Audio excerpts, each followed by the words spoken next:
तो आज हम लेकर आए हैं केरल की प्रसिद्ध मिठाई। केरल की ये प्रसिद्ध मिठाई है जो ओणम त्यौहार पर बनाई जाती है।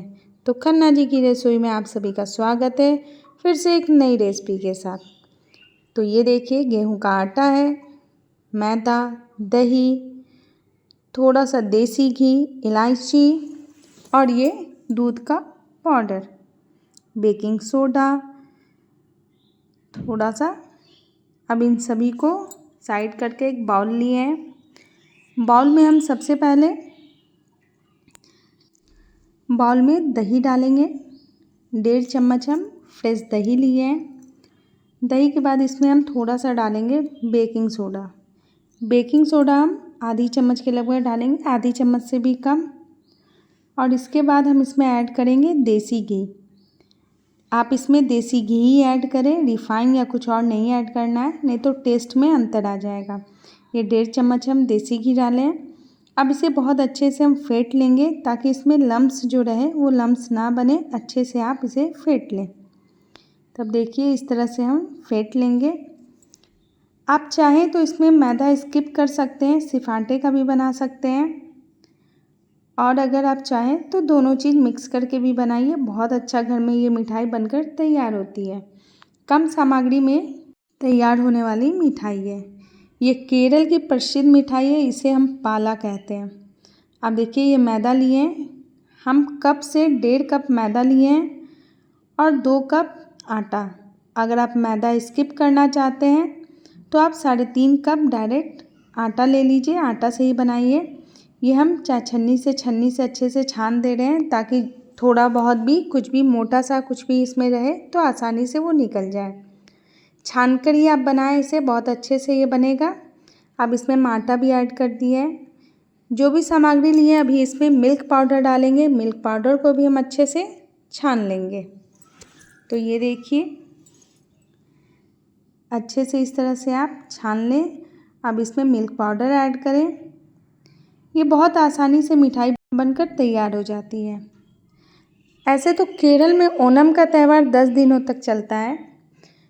ओणम के त्यौहार पर ही इस मिठाई को बनाया जाता है, बहुत ही लजीज और लाजवाब बनकर तैयार होता है। तो हम आपको कुछ केरल के बारे में भी बताते हैं। ओणम केरल का राज्योत्सव है। यहाँ मनाए जाने वाले प्रमुख हिंदू त्यौहार हैं जैसे विशु, नवरात्रि, दीपावली, तिरुवातिया और उसमें आपका एक त्यौहार ओणम भी है। तो अब देखिए इसे अच्छे से हम मिक्स कर लिए हैं, इसमें हमको पानी ऐड नहीं करना है। अब दूसरे बाउल में हम बड़े बाउल में निकाल लिए हैं। अब इसे आटा की तरह हमको, जैसे आटा का डो बनाकर तैयार करते हैं रोटी के लिए, वैसा डो बनाकर हमको तैयार करना है। उसके लिए हम इसमें पानी की जगह दूध ऐड करेंगे। तो सबसे पहले हाथों से अच्छे से इसे हम मिक्स कर ले रहे हैं ताकि इसमें जो भी सामग्री डालें अच्छे से मिक्स हो जाए। अब इसमें हम थोड़ा थोड़ा कर दूध डालेंगे, एक साथ हम ज़्यादा दूध इसमें ऐड नहीं करेंगे वरना ये गीला हो जाएगा। अब थोड़ा थोड़ा हाथों पर दूध लेकर हम सानना शुरू करेंगे और रोटी की तरह आटा का डो जो तैयार करते हैं उस तरह से आप डो इसका तैयार कर लें। तो ये आपको पहले ही बता दिए हैं, ये इलायची है, इलायची स्किप हो गया है, बाद में हम इसे कूटने के बाद ऊपर से ऐड करेंगे। अब देखिए ये आटा को हम अच्छे से सान लिए हैं, डो बनकर तैयार हो गया है। इसे हाथों से अच्छे से और भी मिलाएंगे। तब तक हम चाशनी की तैयारी करते हैं। चाशनी की तैयारी करने के लिए हम 1 बाउल चीनी लेंगे और इसी बाउल से 1 बाउल हम इसमें पानी ऐड करेंगे। एकदम मीडियम फ्लेम पर आप इसको चाशनी की तैयारी करें, तेज़ ना रखें। अब इसमें हम पानी भी साथ में ऐड कर रहे हैं और थोड़ा सा इसका कलर आने के लिए हम इसमें डालेंगे फूड कलर। तो हम इसमें ऑरेंज फूड कलर थोड़ा सा हम इसमें ऐड कर रहे हैं। अगर आपके पास केसर है तो आप इसमें केसर डालिए, केसर से भी अच्छा कलर आ जाता है। तो अब देखिए ये थोड़ा देर खौलेगा। अब इसमें हम फूड कलर ऐड कर रहे हैं, चुटकी भर फूड कलर डालिए, उससे ज़्यादा आपको फूड कलर इसमें ऐड नहीं करना है। तो अब इसे हम मीडियम फ्लेम पर अच्छे से इसे होने देंगे। और ये हम छिलका, इलायची का छिलका रखे हैं वो भी इसमें ऐड कर दे रहे हैं ताकि इसका टेस्ट अच्छा आएगा। और साथ में इलायची का ये पाउडर भी रखे हैं, थोड़ा सा पाउडर भी 1 चुटकी इसमें हम ऐड कर दे रहे हैं, खुद से कूटे हैं इसे। जब तक चाशनी होता है तब तक हम उसे आटा जो बनाकर डो तैयार किए हैं उसे हम बेल लेते हैं और पाल बनाना शुरू करते हैं। पाल बनाने के लिए सबसे पहले हम इस डो को अच्छे से मिलाने के बाद हाथों से मिलाएंगे। मिलाने के बाद हम इसका रोटी की तरह बेलना शुरू करेंगे। रोटी बहुत पतला बेलते हैं लेकिन इसको पतला नहीं बेलना है, आपको थोड़ा सा मोटा ही रखना है। और ये देखिए इलायची हम ऊपर से डालें, इस वजह से इलायची आपको दिख रहा है ऊपर से। इस तरह से हम बेलेंगे और बेलने के बाद चाकू की सहायता से इसे हम कट करेंगे।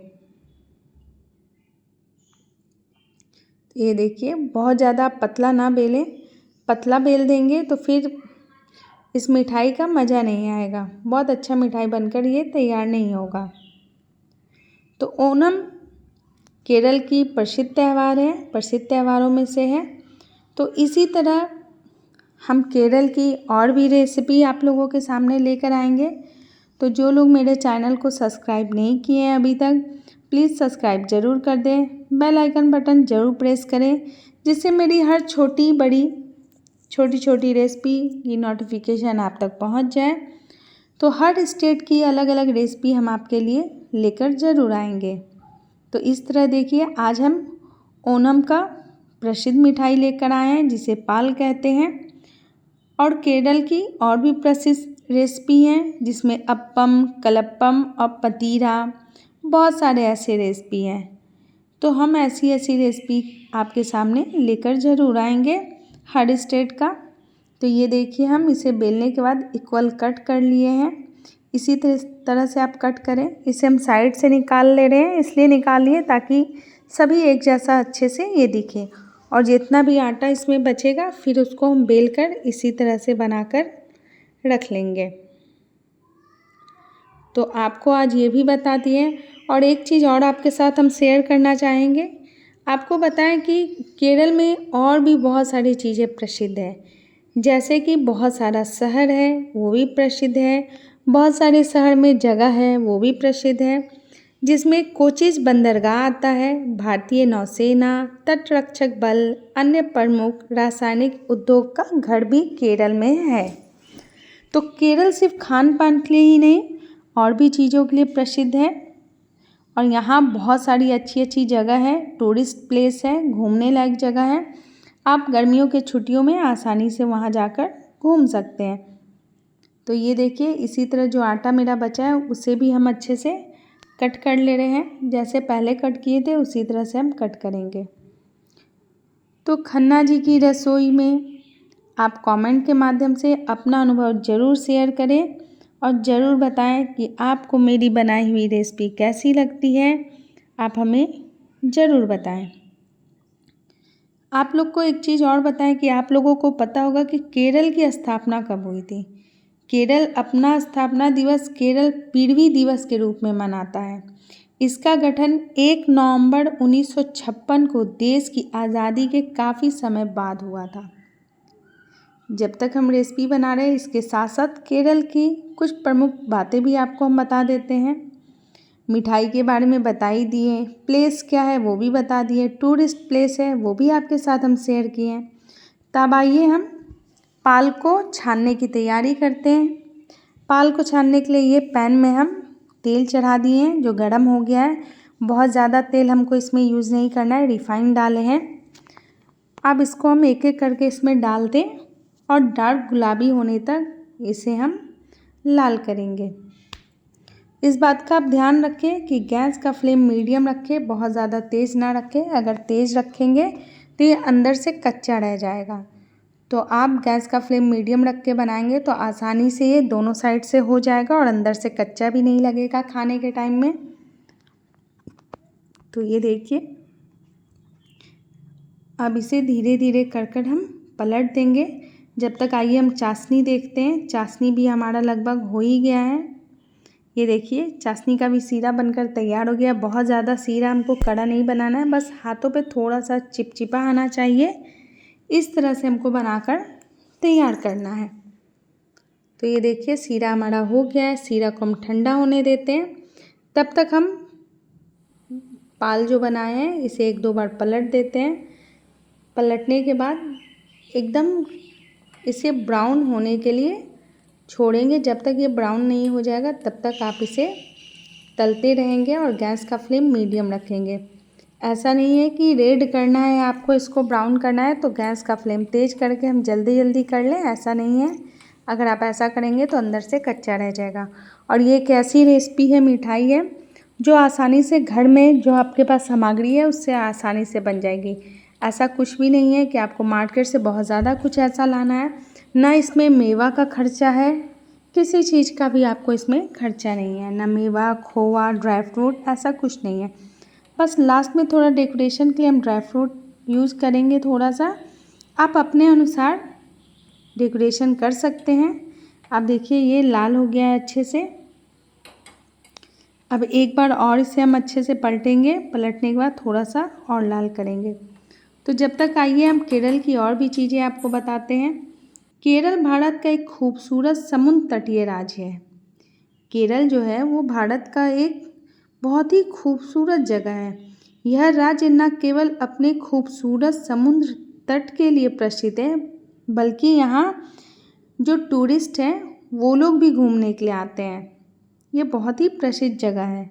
यहाँ सांस्कृतिक उत्सवों और केरल में मनाए जाने वाले त्योहारों के लिए भी ये बहुत फेमस है। पहले ही आपको बताया कि यहाँ ओणम कितना धूमधाम से मनाया जाता है। केरल में सिर्फ एक हिंदू धर्म ही ऐसा नहीं है, यहाँ हिंदू, ईसाई, इस्लाम सभी लोग यहाँ प्रभावित हैं, जो अपने अपने ढंग और रीति रिवाज से यहाँ का त्यौहार मनाते हैं। केरल के प्रसिद्ध त्योहारों में आपको राज्य की समृद्ध विरासत और संस्कृति देखने को मिलेगी। ओणम जो त्यौहार मनाया जाता है वो भी आपके जो खेती और जो पहला अनाज कटता है उसके लिए भी मनाया जाता है, और लड़कियां अपने भाइयों की लंबी उम्र के लिए भी बनाती हैं। अब ये देखिए हम डीप फ्राई करके एक बाउल में इसे निकाल लिए हैं। अब बाउल में निकालने के बाद इस प्लेट में हम अच्छे से फैला कर रखेंगे। किसी भी आप थोड़ा सा गहरे बर्तन और चौड़ा मुंह वाला बर्तन लें, जिससे आप जब सीरा इसमें डालें तो सीरा अच्छे से ये सीरे में डिप हो जाए। अब इसके ऊपर से बना हुआ सीरा हम डालते हैं। ये देखिए सीरा हम बहुत ज़्यादा सीरा नहीं लिए, क्वांटिटी उतना ही लिए हैं जितना सब कुछ हम आपको स्टार्टिंग में बताए हैं। तो जिस अनुसार हम मैदा और आटा लिए उसी अनुसार हम सीरा भी लिए हैं, क्योंकि सीरा भी हमारा बर्बाद नहीं होना चाहिए। तो प्लीज़ ये मिठाई ज़रूर एक बार बनाएं। खन्ना जी की रसोई में कमेंट के माध्यम से अपना अनुभव ज़रूर शेयर करें कि आपको मेरी हर रेसिपी छोटी बड़ी कैसी लगती है। अगर इसमें कोई कमी हो या कुछ और सुधार करना हो तो प्लीज़ कमेंट के माध्यम से हमें ज़रूर बताएं कि इसमें और भी कुछ क्या क्या हो सकता है। अपना अनुभव हमारे साथ ज़रूर शेयर करें। अब देखिए ये सीरे में अच्छे से डिप हो गया है। हम इतना ही बनाए थे जितना अच्छे से ये बनकर तैयार हो जाए। तो प्लीज़ कमेंट के माध्यम से ज़रूर बताएं कि आज की रेसिपी आप लोगों को कैसी लगी।